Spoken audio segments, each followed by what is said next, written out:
श्री कृष्ण कहते हैं, ऐसा सच जरूर बोलो जो कड़वा लगे, लेकिन ऐसा झूठ कभी भी ना बोलो जो सच लगे। अपने जीवन में न कभी किसी को आनंद में वचन दो, न क्रोध में वचन दो, और न ही दुख में कोई निर्णय लो।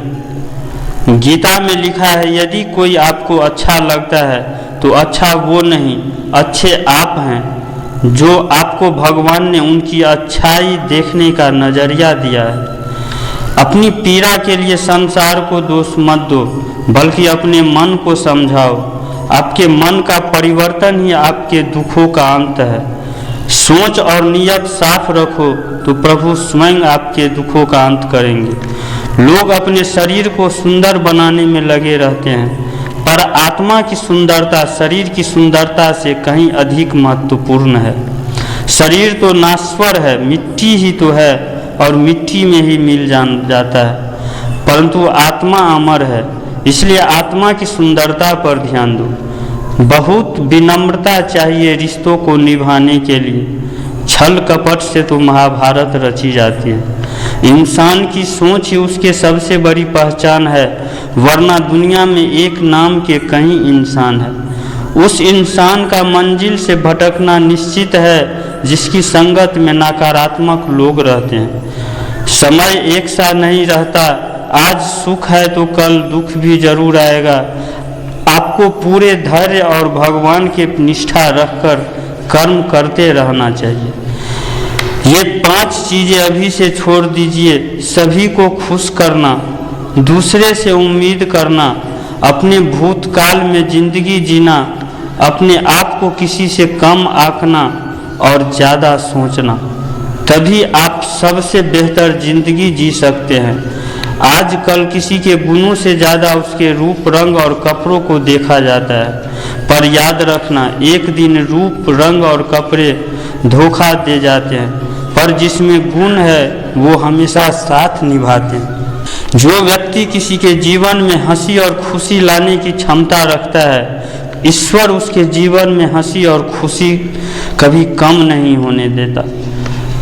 जब धन कमाते हैं तो घर में चीज़ें आती है, लेकिन जब किसी का आशीर्वाद कमाते हैं तो धन के साथ घर में खुशी और प्यार भी आता है। धन से ही नहीं, मन से भी अमीर बनो, क्योंकि मंदिरों में स्वर्ण कलश भले ही लगे हो, लेकिन मस्तक पत्थरों के सीढ़ी पर ही होना पड़ता है। भरोसा जीता जाता है, मांगा नहीं जाता। ये वो दौलत है जिसे पाया जाता है, कमाया नहीं जाता। अगर कोई मनुष्य हमारे साथ बुरा कर रहा है तो उसे वही करने दो, यह उसका कर्म है और समय उसके कर्म का फल जरूर देगा। लेकिन हमें कभी भी किसी के साथ बुरा नहीं करना चाहिए, क्योंकि यही हमारा धर्म है। अगर आपकी समस्या जहाज की तरह बड़ी है तो भूले नहीं कि प्रभु की कृपा सागर जितनी विशाल है। अहंकार में धन, वैभव और वंश तीनों चले जाएंगे। विश्वास न हो तो रावण, कौरव और कंस को देख लो। भोजन की कीमत भूख के समय होती है और भगवान की कीमत दुख के समय होती है। इसलिए अंधकार में छाया, बुढ़ापे में काया और अंत काल में माया कभी किसी का साथ नहीं देती। श्री कृष्ण कहते हैं, क्षमा दुनिया का सबसे कीमती शब्द है, लेकिन इस क्षमा का कब और कैसे इस्तेमाल करना है ये बहुत ही आवश्यक है। पहला, अगर आपसे कोई अपराध हो जाए तो तुरंत क्षमा मांगनी चाहिए। अगर आप क्षमा नहीं मांगोगे तो इसमें आपकी ही हानि है, क्योंकि क्षमा न मांगने से मन के अंदर अहंकार जागता है और अहंकार तो हमारी ही हानि करता है। और दूसरा, अगर कोई अपराध करे और आपसे क्षमा भी न मांगे तो उसे क्षमा भी मत कीजिए, क्योंकि क्षमा अत्यंत अनमोल है और बिन मांगे किसी को क्षमा देना आवश्यक नहीं। तीसरा, यदि कोई आपके साथ अपराध करे, अनुचित करे और बाद में क्षमा मांगे तो क्षमा कर दीजिए। इससे आपके भीतर करुणा जागेगा, प्रेम जागेगा और ये आपके लिए शुभ ही होगा।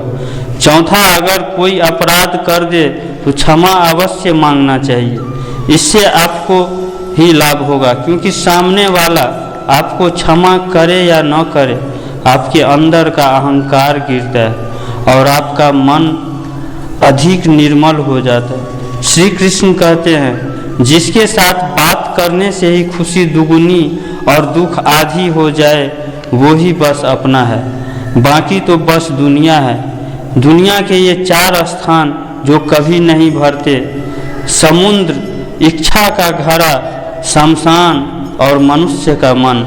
कभी भी किसी रिश्ते का गलत इस्तेमाल मत करना, क्योंकि रिश्ते तो बहुत मिल जाएंगे पर जिंदगी में अच्छे लोग बार बार नहीं आएंगे। बिना कुंडली मिलाए आजीवन चलने वाला एक अद्भुत संबंध केवल मित्रता ही है। यदि हमारी नीयत अच्छी और मकसद सही है तो किसी न किसी रूप में ईश्वर हमारी मदद जरूर करता है। जब हम प्रार्थना करते हैं तो ईश्वर हमारे कहने से ज़्यादा सुनता है। जितना हम पूछते हैं उससे ज़्यादा वो जवाब देते हैं। जितना हम कल्पना करते हैं उससे ज़्यादा अपने समय में और अपने तरीके से देते हैं। समय का चक्र बहुत तेज़ी से चलता है। इसमें न तो बल का अहंकार और न ही धन का। जीवन में वाणी को संयम रखना अनिवार्य है, क्योंकि वाणी से दिए हुए घाव कभी भरे नहीं जाते। जीवन में कभी मौका मिले तो सारथी बनना, स्वार्थी नहीं। जैसे पानी को अगर दूध में मिलाया जाए तो वो दूध की तरह हो जाता है, और यदि वही पानी अगर कीचड़ में मिलाया जाए तो वो कीचड़ के समान हो जाता है। ठीक ऐसा ही मनुष्य के जीवन में होता है। यदि एक गुणहीन व्यक्ति गुणवानों के संगत में बैठे तो उसे भी गुणवान समझा जाता है और सम्मान का पात्र समझा जाता है। यदि एक गुणवान व्यक्ति गुणहीन व्यक्तियों के संगत में बैठता है तो उसे तिरस्कार का भी सामना करना पड़ सकता है। इसलिए अपने जीवन में संगति सोच समझकर करें। जब मेहनत करने के बाद भी सपने पूरे नहीं होते हैं तो रास्ते बदलिए, सिद्धांत नहीं, क्योंकि पेड़ भी अपने पत्ते बदलता है, जड़ नहीं। गीता में साफ शब्दों में लिखा है, निराश मत होना, कमजोर तेरा वक्त है, तू नहीं। जीवन में कितना भी बुरा समय आए, हमेशा अपने परिवार के साथ रहो, क्योंकि सुख आएगा तो बढ़ेगा और दुख आएगा तो घटेगा। जब इच्छा की पूर्ति हो जाती है तो लोभ जन्म लेता है। जब तक वो संतुष्ट नहीं होता तो क्रोध जन्म लेता है।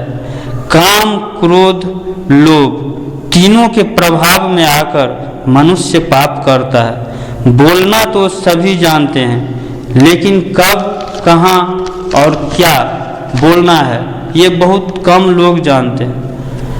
जो अपना भला चाहता है वो दुर्योधन है, जो अपनों का भला चाहता है वो युधिष्ठिर है, तथा जो सबका भला चाहता है वो भगवान श्री कृष्ण है। इस दुनिया में कोई ऐसा नहीं व्यक्ति है जिसे समस्या न हो, और ऐसी कोई समस्या नहीं जिसका समाधान न हो। कुदरत ने दोनों रास्ते दे रखे हैं, देकर जाओ या छोड़कर जाओ।